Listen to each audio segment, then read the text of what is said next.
Hey, I'm here with John Taffer. It's back with Tough Love on a new season of Bar Rescue. It's been a little tough year for bar owners. Tell us about that. Yeah, it is. So many of them are in debt, still from the COVID days, if you will. Rising costs and hard labor and rising labor costs, and some of the utilities costs have doubled. So, yeah, they're struggling. And, there's about 200,000 independent bars across the country. These are family businesses, and every failing business is a failing owner. And I got to focus on the failing owner before I even focus on the failing business because they're doing things wrong. I got to make them think differently, act differently, behave differently.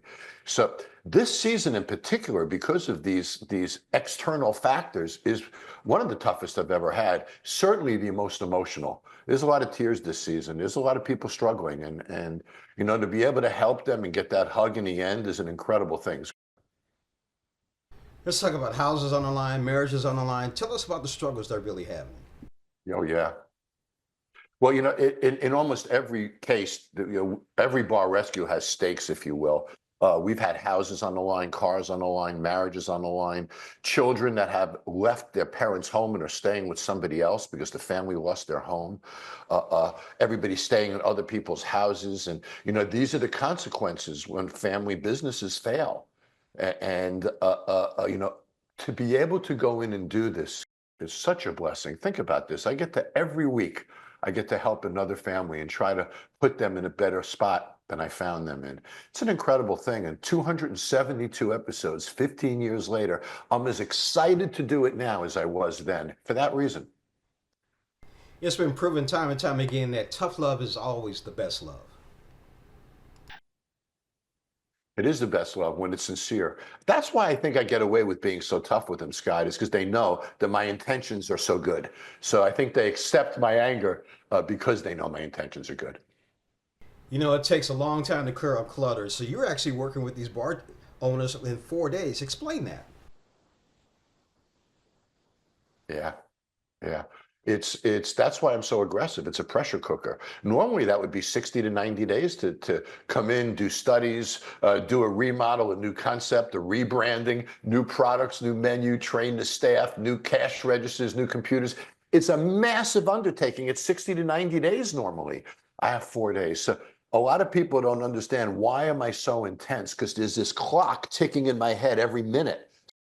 And I'm under pressure because I really have 4 days. But if you think about it, Scott, I only have about 18 hours with them over those 4 days. So it's a pressure cooker. And I think that's why the show is so successful, is because of that pressure that 4 day window creates.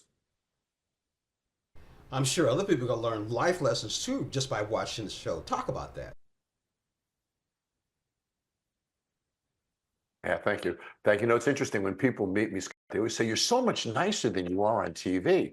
And I try to explain to them that I don't have the clock ticking when I'm sitting with you right now. I'm not under that pressure, under that gun. They're both the real me. The nice guy is when I'm not under the ticking clock, and the maniac is when I am. Now, do your family and friends comment on how you do things? They do. They do. They keep me away from clocks. I mean, you've helped a lot of people out, and it's always been sincere. Talk about some of the things that people have said to you that in that moment when things get successful.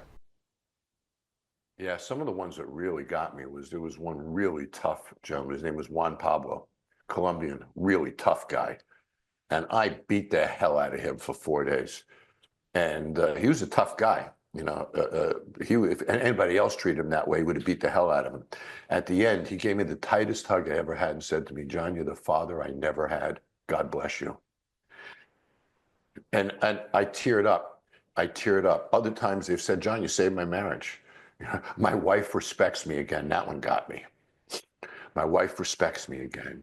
Well, my kids and I are, again, I'm not going to say no to my kids this weekend. The things that they've said to me, it just inspires me to be tougher the next week, and to be more aggressive the next week. Because at the end of the day, it isn't how much I scream and yell. It's where we're at when I'm done. That's what matters. So I'll do whatever it takes to get me to that spot with them. And that's where it gets aggressive. But boy, that hug from last week is a hell of an inspiration to be aggressive this week. Man, it's heavy duty, buddy. It's really, it tears me up a bunch of times. I wish the camera was on my face when we did those hugs because it's emotional. I'm sure those are wonderful scenes to see. It's too Yeah. bad they hadn't captured them. And I cannot tell you how good that feels. It just, I'll do it the rest of my life as long as I keep getting those hugs. Another motivation is that you can't lick garlic on your tongue. No, I don't like garlic on my tongue. So that, yeah, so that shows the level of failure that these people are in. Think about that. And they walk through those kitchens every day.